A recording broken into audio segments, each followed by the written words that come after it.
You're listening to Arival audio recorded live at Arival Orlando 2019 and distributed here by Tourpreneur. No matter how large or how small, no company is immune to the disruption that technology, innovation, and changing traveler demands can bring. In this session, Universal's Senior Vice President, Frank Belzer, shares how he approaches some of the most disruptive forces in our industry. So what I'm about to share with you today is somewhat abbreviated. I usually talk a little longer than the 10 minutes that we're covering today. And if you're hoping for it to be a bunch of data and charts or inside scoops on what we're doing at Universal, that's not going to happen, so you can go to the bathroom or get a coffee or something.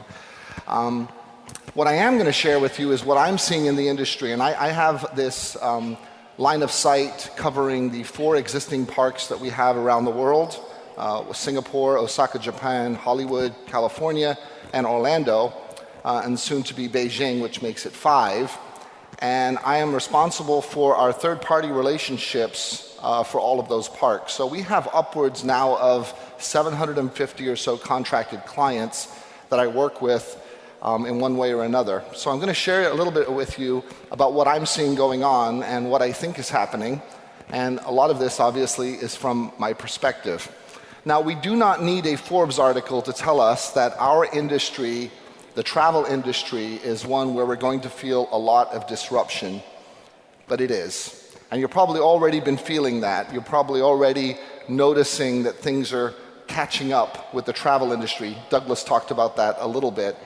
And as a result, we're going to continue to need to sort of change the way we look at things and change the way we do things. This is no different for us at Universal as it is for someone who's starting an entrepreneurial travel company, much smaller. What I want us to think about is, how do we feel about the disruption? Do we embrace it? Do we accept it? Do we think it's a good thing? How do we respond to disruption? Do we try and fight it? Do we try and convince others that it shouldn't be happening for other reasons?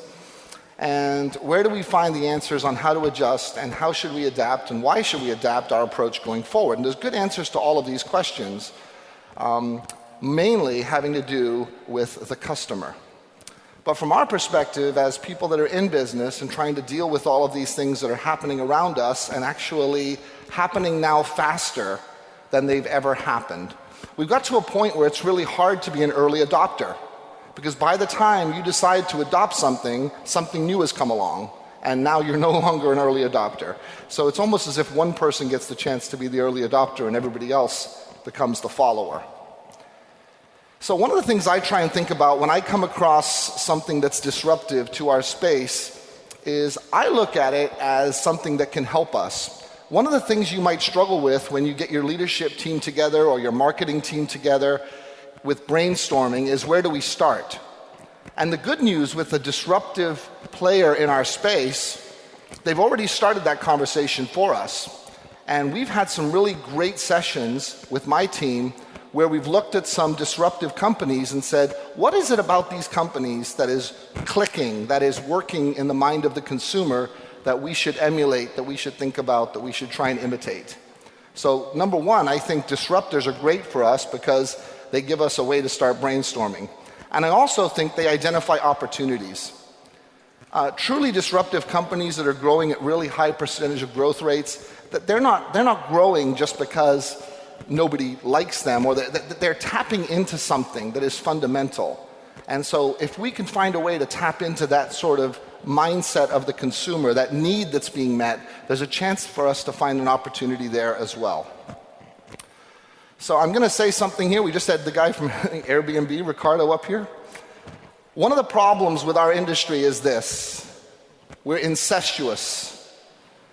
We don't innovate, we imitate. Somebody starts doing X and we all say, we got to do that too. We got to go out and imitate that. We're going to go start almost the same kind of company that they have.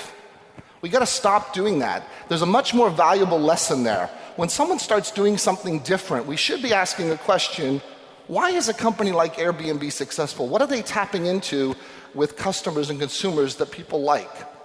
How does this work? What's different? Why do people like this authentic meet the owner kind of thing? And why do they like this story about my apartment or my house? And why do they want to live like a local? What are these things that's doing that we might be able to imitate? But typically that's not what we do. We go and start another brand that we think is the same kind of thing, and we hope to compete in that space, and that's not really going to take us where we need to go. So I want to talk a little bit today. Usually I talk about a lot of these companies, but I'm going to talk about Uber, and Douglas already talked a little bit about Uber, but I'm going to share with you where I think most of us go wrong. The reason it's such a good experience is it shows where most of us go wrong when we're trying to deal with a disruptor. So I'm going to give you my story, and there's a lot of details to it, but I hope it helps make the point. I typically go to London twice a year. I travel a lot, but I go to London twice a year. And there's a reason why I'm using London as an example. It's because when I would go to London, I would typically travel in the black cabs. I think most of us would agree that when it comes to taxis, London has the best. They're cool, they're spacious. So A, I liked the experience.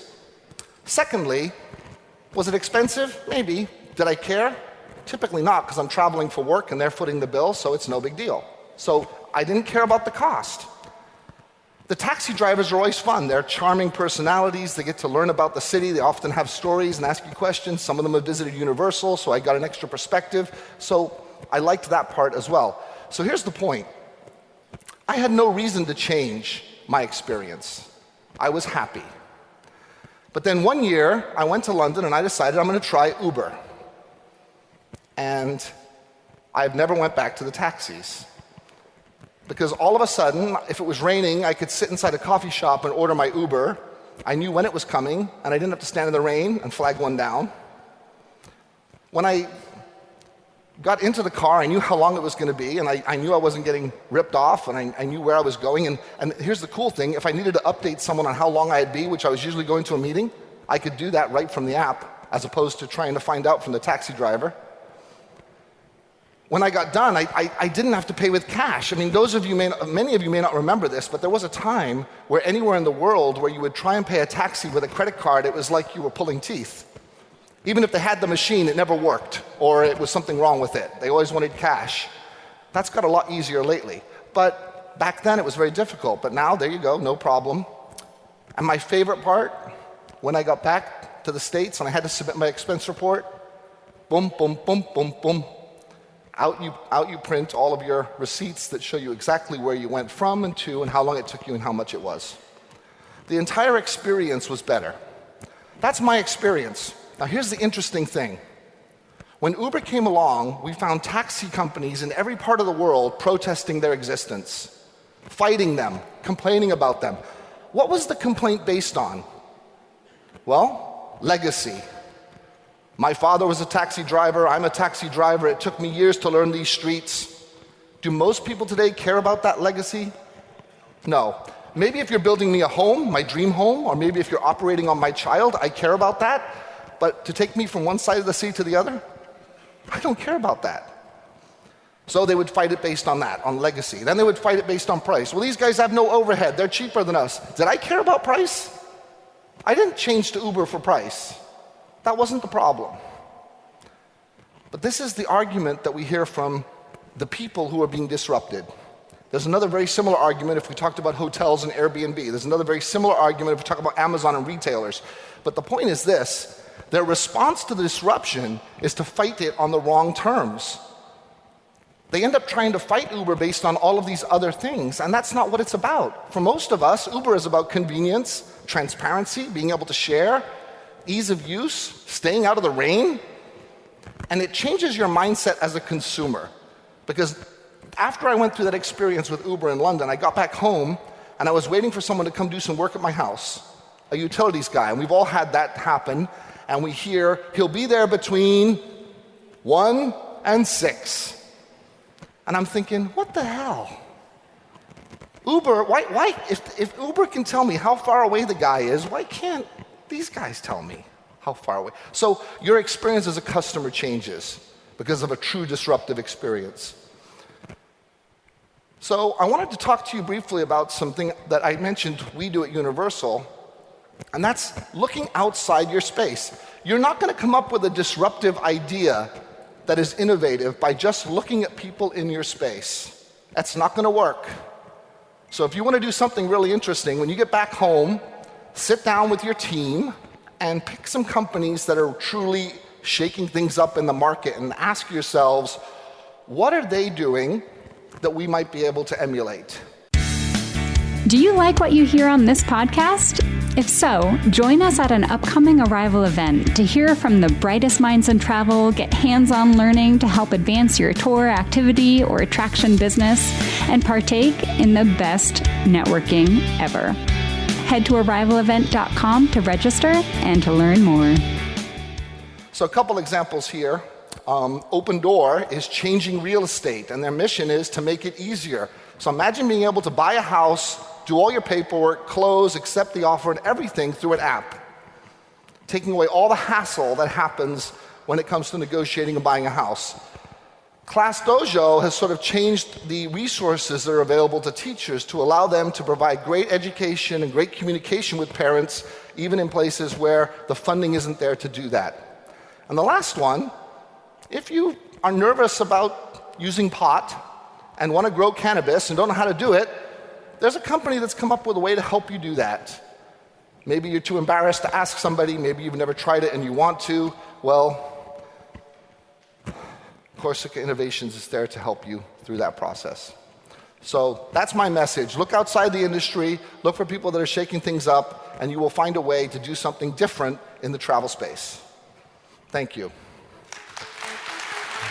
Frank.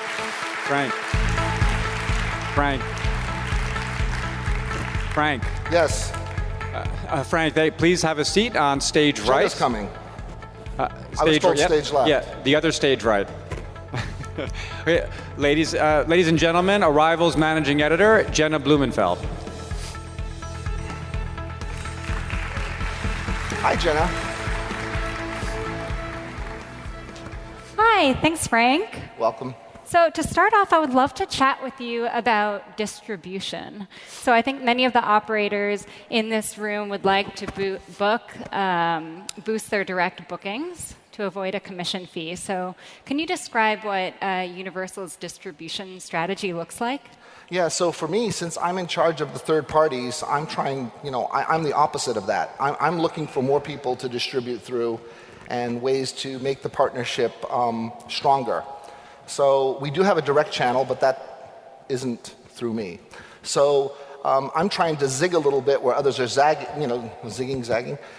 There's a lot of people backing away from true partnership in this space, but we're kind of going through a transition where we're trying to actually double down on partnership because we think that it's a fast track to growing your business, and we're certainly in a growth mode. So we're not going to be backing away from the channels anytime soon. In fact, some of our fastest growing business units are in the channels. So we're going to keep going down that road. And I have another question for you. So I think many people think that direct bookings is free. Is that a myth? I think it's a myth, yeah. Why? So there's a commission you pay, but that's really the cost of doing business. But when you do something internally, somebody has to maintain your website, someone has to do all of your marketing, somebody has to handle that customer. On our direct side, somebody that books on the website is typically going to communicate with our call center 5 times before they actually travel. So there's an expense that comes along with all of that for the direct side, and partners typically handle that for us. Additionally, internationally, we are not official merchants of record in a lot of countries, and going that route and becoming an official merchant of record is very expensive. So much so that it's probably cost prohibitive for us. So it's much better for us to work through third parties in those countries and have them represent us 100%. Excellent.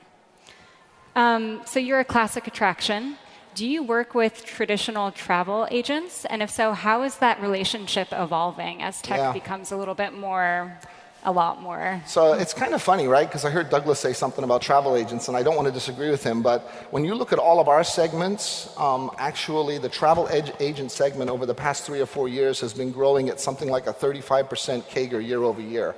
So it's actually the fastest growing segment for us. And when you look at these individual travel agents working out of their garage or working out of their basement, some of them have some of the worst digital technology you'd ever want to see. Horrible websites, I mean horrible.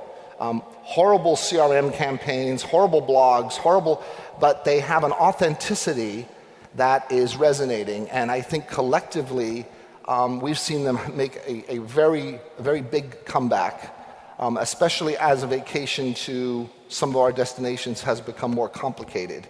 People like to have that sort of concierge expert service that the travel agents provide. So we're continuing to see that be a growth area for us. And would you say that's more common in international visitors into the parks? Actually, it's domestic is where most of our growth is coming through that segment, yeah. Okay, great. So in your talk, you mentioned the value of looking outside of the travel industry for disruptive ideas. I would love to know a very specific example of how Universal saw a company doing something totally crazy, maybe totally different, and how did you apply it into your business? Yeah, so we work a lot with Trend Hunter, a company out of Toronto, Canada. Jeremy Gouchier is a very well-known speaker. He's written a couple books. And in my office, I actually have the 6 patterns of what he calls the 6 patterns of opportunity hanging up in my office. And I use that to help us try and find disruptive ways to sort of move the needle and make things happen. And I was meeting with a Latin American receptive tour operator, and he was struggling with customer retention. He said, I keep having to go out and find a new customer. I'm continuing to find a new customer, and I don't get enough repeat customers. And one of the trends that Jeremy talks about is cyclicality. And in cyclicality, you look for things that are retro. So I just looked up at the wall and I saw that and I said, so Gabriel, I said, what would you have done in 1950 to retain a customer? He said, well, I probably would have sent a thank you card. I probably would have sent them a gift. I probably would have sent them something, as opposed to sending them all these emails that people are now just deleting. So he said, I'm going to try that. So I saw him a few months ago and he said his customer retention numbers have jumped up considerably just by doing something as simple as sending a handwritten thank you card with a small gift thanking them for their business. Oh, that's wonderful. Do you have any advice for operators who have never done this tactic, have never looked at other companies for disruptive ideas? Where would they start? You got to think about what you can't think about what the company's doing. That's where you go down the wrong road, because that just leads to imitation. Like, oh, what are they doing? Oh, they have an app. We need an app. What are they doing? They have a blog. Oh, we need that. It's not that. It's what is that doing on the guest experience side? What is that creating? There are humans on the other end of all these interactions. And I get pretty frustrated with the digital side of the business. And I know there's a lot of digital people here. They're going to get irritated with me in a minute, so here goes. But there's an arrogance that comes with the digital side of the business, where they think from looking at a few numbers on an analytics chart, they can work out exactly what's happening with the customer. And it's good information, it's useful information, but it's not telling you the whole story. And they make pretty braggadocious claims, in my opinion, sometimes, So I think it's important to look at everything in context and balance and say, okay, what is that doing for the customer? How is the customer responding? Do my customers need that feeling? You might already be checking that box, so it might not be a good example. You want to look for the examples where you're not checking the box and say, okay, how can we imitate that and make my customers feel that way, or attract new customers that I'm not getting already? Great. Well, that's a great segue into my next question. Using data to improve customer experience and business practices is a big theme, especially at this show. But can that be dangerous? What are the considerations that are really important to use data in your business? Data's like vital, right? What happens though is it's a monster. It takes over.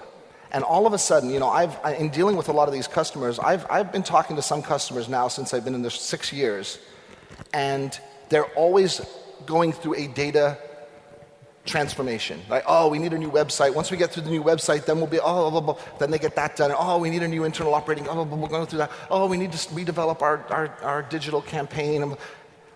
They're always working on the tools, and they're not working on the business that really matters.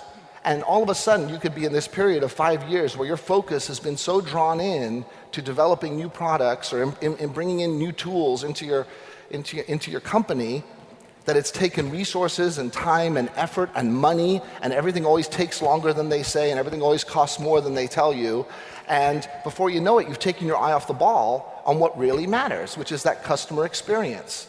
So it's a fine line. I mean, you don't want to be a dinosaur and not be up to date with technology and have tools available, right. But you got to keep it in its place. It can become very dangerous. And then when you've invested so much in it, you feel obligated to use it for all your decisions. Right. And so all of a sudden you're in a meeting and someone says, so as you can see, everybody's dropping out right here, and that means this. And it's like, really? Maybe they just lost their Wi-Fi signal. Maybe the baby is crying. Maybe they're driving down the road and they almost had an accident and they shouldn't be booking it on their phone while they're driving anyway. There's 100 of different things that could be happening, but the assumption is this tells us this, now we're going to build a strategy around this. And what I see a lot is the assumptions made in that data world don't line up with the calls we get in our call center that tell us something else is happening. And that's where you got to make sure you're looking at both sides of the equation. But how do you find that balance? I mean, you mentioned that it's like this really, really fine thing. So in our organization, sometimes it's healthy tension. It's my group saying, no, that's not all there is to the story. There's more to it than that. And it's another group going back and forth. But you do need to have those people advocating for both sides and having that discussion, or you need to just make sure you're spending enough time looking at the other side of the coin or the circumstance. Great. So your chief competitor launched dynamic pricing last year. Will this concept permeate pricing? And what are some important considerations operators should keep in mind if they're thinking about dynamic pricing? So it's a really interesting topic with dynamic pricing. So it really doesn't matter what I think, because kind of the industry is going that way, and there's been a lot of articles about that saying that anyway. But I do have some sort of cautionary comments when you think about it. First of all, it's not a trend that's being driven by the customer. So it's not as if I get letters or emails from customers saying, dear Mr. Belzer, could you please make your pricing more complicated and make it more difficult so that I feel more... No one has ever sent me that letter. No one has ever asked that question. So I always get nervous when we start following a strategy or when the industry starts following something that isn't coming from the needs of the customer. Where's it coming from? It's coming from somewhere else. I get even more nervous when it's coming from somewhere else and we try and portray it as if it's coming from the mind of the customer, which is kind of what's happened. So I think we have to be very, very, very careful with execution around that. The second thing I don't like about it is our business does the best when the focus is on the experience. And I think from watching some of the other stuff earlier, I think a lot of the companies in the room probably have the same thing. When someone's not focused on the experience, it's really not a good place. And what dynamic pricing does is it takes all the focus and puts it on the pricing, which to me is a very dangerous place. I'm a sales guy fundamentally, and you want your customer looking at the price as little as possible. Right. You want that just to be an outcome of them wanting the experience. And what this does is it kind of flips that equation. And now all of a sudden, the pricing becomes paramount and front and center in the whole negotiation, which is not, I don't know if that's healthy for the business overall. Right. Are you interested in being a part of the Arival community of tours, activities, attractions, events, and experiences? Then join us at one of our events in the US, Europe, or Asia Pacific. Head to arivalevent.com to learn more.